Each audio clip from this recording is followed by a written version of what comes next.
Okay, I'll be discussing now the historical background of the UNHCR, that is the United Nations Human Commissions for Refugees. So you see that following the demise of the League of Nations and the formation of the United Nations, the international community was acutely aware of the refugee crisis following the end of World War II. So in 1947, the International Refugee Organization, that is IRO, was founded by the UN. So the IRO was the first international agency to deal comprehensively with all the aspects of the refugee lives. Preceding this was the UN Relief and Rehabilitation Administration, that is United Nations Relief and Rehabilitation Administration, which was established in the year 1944 to address the millions of people displaced across Europe as a result of World War II. So this was also established to redress the displaced population as a result of the World War II. In the late 1940s, what happened? Like the International Refugee Organization fell out of favor, but the UN agent agreed that a body was required to oversee the global refugee issues. So, despite many heated debates in the General Assembly, the United Nations High Commissioner on Refugees was founded as a subsidiary organ of the General Assembly by Resolution 319-4 of the United Nations General Assembly of December 1949. However, this organization was only intended to operate only for 3 years, and from January 1951, due to the disagreement of many UN member states over the implications of a permanent body. So this UNHCR's mandate was originally set out in its statute annexed to the resolution 428 of the General Assembly of 1950. And this mandate has been broadened by numerous resolutions of the General Assembly and its Economic and Social Council. So, according to the UNHCR, its mandate is mainly to provide, on a non-political and humanitarian basis, international protection to the refugees and also to seek permanent solutions for them. So, most importantly, it is to seek the protection to the refugees and also to seek the permanent solution for them. Apart from that, soon after the signing of the 1951 convention, relating to the status of the refugees, it became clear that refugees were not solely restricted to Europe. As we have dealt, while reading with the evolution also, because that lot of migrant, there has been a lot of population migrating from non-European countries to Europe, but it is not like that. Refugees were not solely restricted to Europe. In 1956, UNHCR, was involved in coordinating the response to the uprising in Hungary. Just a year later, UNHCR was tasked with dealing with the Chinese refugees in Hong Kong, while also responding to the Algerian refugees who had fled to Morocco and Tunisia in the wake of Algeria's War of Independence. So it has been engaged with a lot of countries. So the responses marked the beginning of a wider global mandate in refugee protection and humanitarian assistance. So you see that decolonization in the 1960s, it also triggered large refugee movements in Africa, creating a massive challenge that would transform the UNHCR. Unlike the refugee crisis in Europe, there were no durable solutions in Africa, and many refugees who fled one country only found instability in the new country of refuge. And you see, by the end of the decade, 2/3 of the UNHCR budget was focused in on operations in Africa, and in just one decade, the organization's focus had shifted from an almost exclusive focus on Europe. So you see, there has been a shift of operation. It's not restricted only to the European refugees, especially. So in 1967, what happened? The protocol, which is relating to the status of the refugees, it was ratified, okay, and it was ratified to remove the geographical and also temporal restrictions of UNHCR under the 1951 Convention relating to the status of the refugees. And as the convention was confined to the refugee crisis in the aftermath of World War II in Europe, This protocol was made to address the new refugee solutions that have arisen since the convention was adopted, and the refugees concerned that may therefore not fall within the scope of the convention. So in the 1970s, UNHCR refugee operation, it continued to spread like around the globe, and with the mass exodus of East Pakistan to India shortly before the birth of Bangladesh, and adding to the wars in Asia was the Vietnam War with millions fleeing Laos, Cambodia, and Vietnam. So you see there has been a lot of the situations which is leading to the refugee protection. So even in the 1980s, it saw new challenges for new UNHCR, with the member states, like within member states, unwilling to resettle refugees due to the sharp rise in the refugee numbers over the 1970s. So you see, often these refugees were not fleeing wars between states, but interethnic conflict in newly dependent states were going on. So the targeting of the civilians, like as military strategy, it added to the displacement in many nations. So even the minor conflicts could result in a large number of displaced persons. Like whether in Asia, Central America, or Africa, this conflicts it fueled by superpower rivalry and aggravated by socio-economic problems with the concerned countries. And durable solutions continued to prove a massive challenge for the UNHCR. As a result, the UNHCR has become more heavily involved with assistance programs with refugee camps, often located in hostile environments. So you see, and that was also after the 1980s. You can see that there was a end of the Cold War also. So this end of the Cold War also, it marked continued ethnic conflict and contribute heavily to the refugee flight. In addition to it, this humanitarian intervention by the multinational forces, it became more frequent, more it became in this there were a lot of multilateral events which are going on, and it became too much frequent in this and often what happened, these refugees were not fleeing between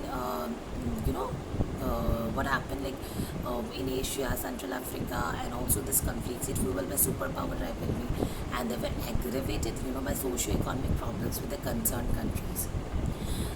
And you see this as I said, that the end of the Cold War was also going on during that period, and it also marked the ethnic conflict, and it contributed heavily to the refugee flight. So in addition, humanitarian intervention by the multinational forces also, it became more frequent, and the media also played a very big role, particularly in the lead up of the 1999 NATO mission in Yugoslavia, and the 1994 Rwanda genocide, it had also little attention during that time. And the genocide in Rwanda, it caused a massive refugee crisis, again highlighting the difficulties which is faced by the UNHCR to uphold its mandate. But the UNHCR continued to battle against this restrictive refugee policies in so-called the rich nations. So you see, this was a brief history about the United Nations High Commissions for Refugees. When we talk about the functions of the UNHCR, as it was established on the 14th of December 1915, and it succeeded the earlier United Nations Relief and Rehabilitation Administration. And this agency, it is mandated to lead and coordinate international action to protect the refugees and resolve the refugee problems worldwide. Its primary purpose, is to safeguard the rights and also well-being of the refugees. So it's more important, primary function is the protection of the refugees and also the well-being of the refugees. It is striving very hard. It strives hard to ensure that everyone can seek the right to seek asylum and the safe refuge in another state, with the option to return home voluntarily, integrate locally, or resettle in a third country. So these are the prime function of the United Nations Nations High Commissioner for Refugees.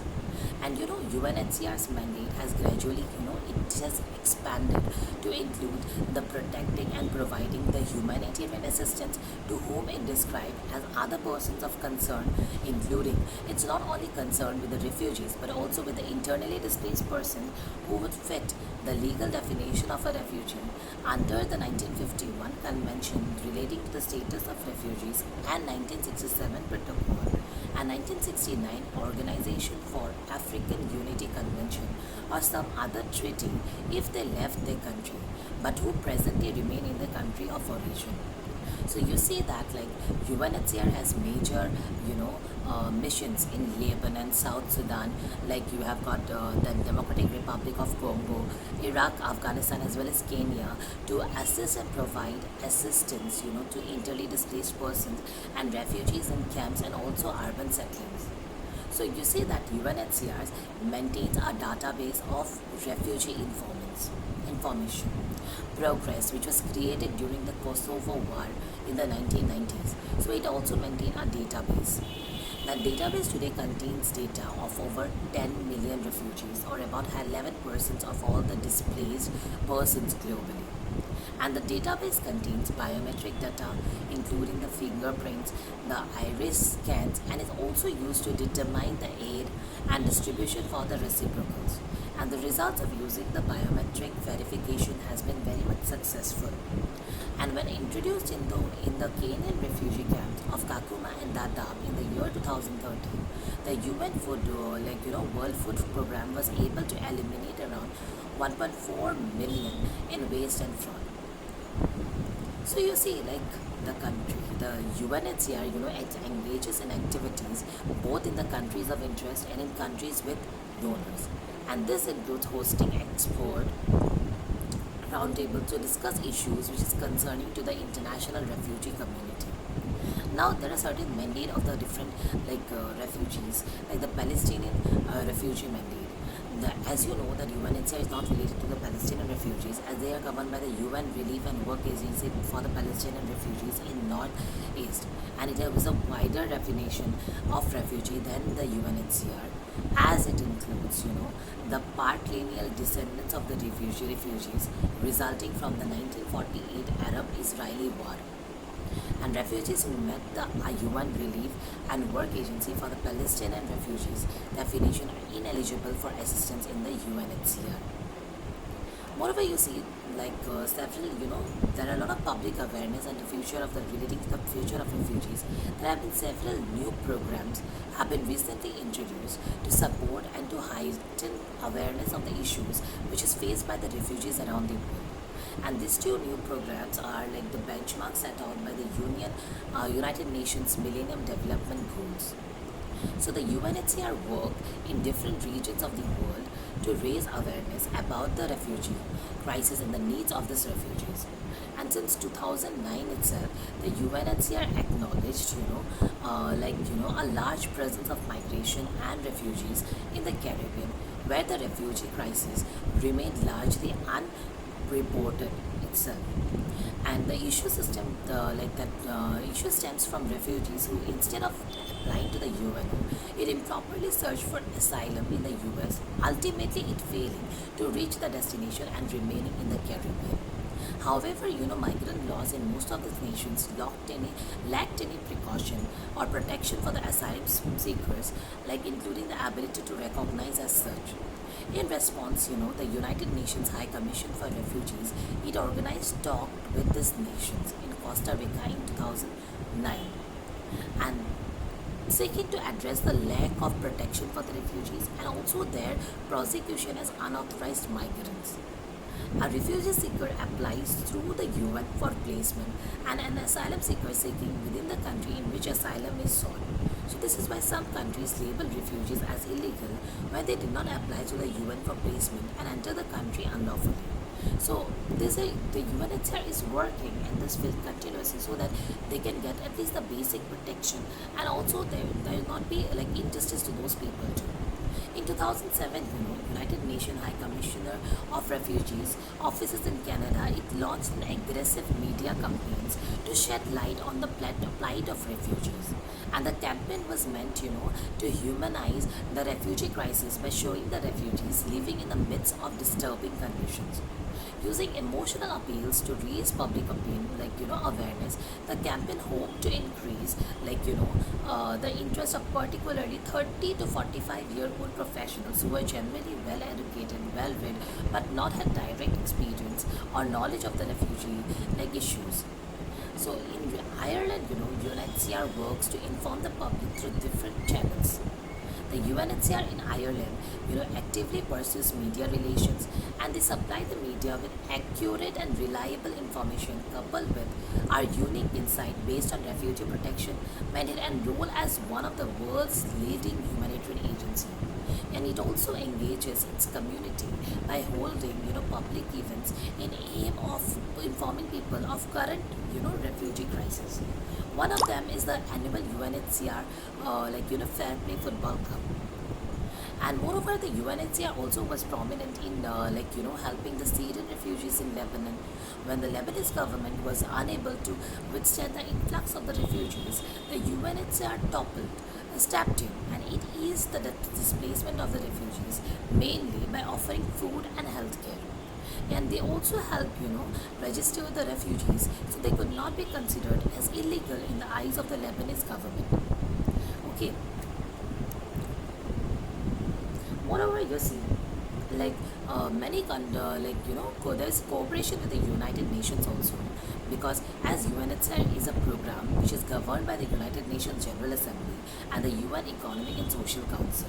It cooperates, with many other programs and agencies under the United Nations in order to effectively protect the rights of the refugees.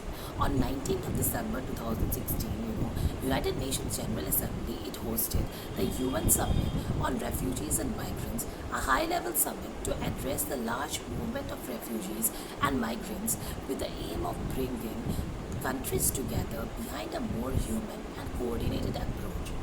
And the leaders of the United Nations High Commission for Human Rights, or refugees, UN Entity for Gender Equality and the Empowerment of Women, UN Office on Drugs and Crime, and the World Bank represent.